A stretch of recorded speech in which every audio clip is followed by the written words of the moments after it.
If you clear a web today and see another next week, the spider is not ignoring your cleaning.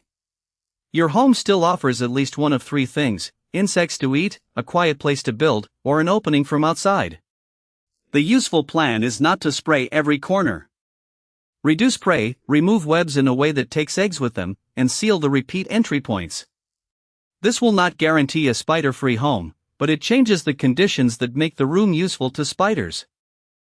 Start with a simple map. Note whether webs cluster near exterior doors, basement windows, garage corners, utility pipes, stored boxes, or bright porch lights. Repeated sightings in one zone are more useful than one spider crossing a room. Check behind furniture with a flashlight, but do not reach into dark spaces blindly. If you live in a region with medically important spiders, use distance and a clear photo for identification rather than handling the animal. Brushing a web often moves silk, egg sacs, or the spider into another crack. A vacuum with a crevice tool removes the web and loose debris together. Work from the outer strands toward the corner, then empty the canister outdoors or seal and discard the bag according to the vacuum instructions. Wear gloves when moving stored items. Cleaning is most useful when you follow it immediately with sealing, because an unchanged corner can be rebuilt. Spiders follow insects. Check window screens, food crumbs, damp areas, pet food storage, and houseplants that may support small flies. Repair leaks and use a fan or dehumidifier where moisture stays high. Store pantry foods and animal feed in closed containers. This is not about making a home sterile. It is about lowering the steady stream of flies, moths, ants, and other prey that keeps a web productive. A bright white light beside a door can gather flying insects, which makes the doorway a feeding station. If security and local needs allow, move the fixture farther from the entrance, keep it on only when needed, or choose a warmer colored outdoor bulb. Keep doors closed while the light is attracting insects. Lighting changes will not repel every spider, but they can reduce prey at a repeat entry point without adding chemicals indoors. Use weather stripping and a fitted door sweep where daylight shows below an exterior door. Repair screens and caulk narrow stationary gaps around trim or pipe penetrations with a material suited to that surface. Do not block required drainage, weep holes, or ventilation.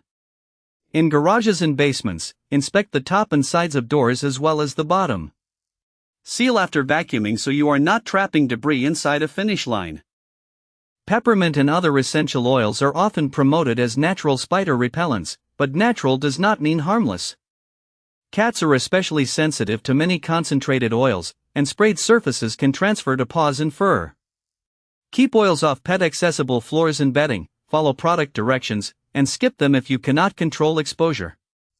Even when used carefully, scent sprays are temporary. They do not replace prey reduction or sealing. Diatomaceous earth and other dust products can irritate lungs when they become airborne.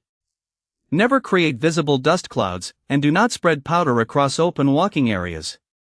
Use only a product labeled for the intended pest and location, apply the smallest directed amount in inaccessible voids, and keep children and pets away during application. If the label does not permit indoor use, do not improvise.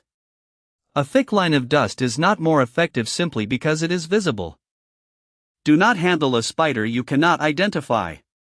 If you suspect a widow, recluse, or another medically important species, keep people and pets away, photograph it from a safe distance if possible, and contact a qualified local professional for identification and control advice.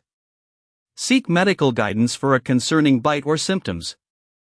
Photos and internet charts can help narrow possibilities, but they are not a medical diagnosis and regional lookalikes are common. Remove webs with a vacuum, lower the insect supply, and seal the places that repeatedly produce sightings. Lighting and carefully labeled products can support that plan, but they are not the foundation. Recheck the same zones weekly for a month and note whether sightings move or decline. The full room-by-room guide is linked in the description at HowToRepel. If spiders still appear in the same sealed area, a local pest professional can inspect wall voids, moisture, and prey sources that are not visible from the room.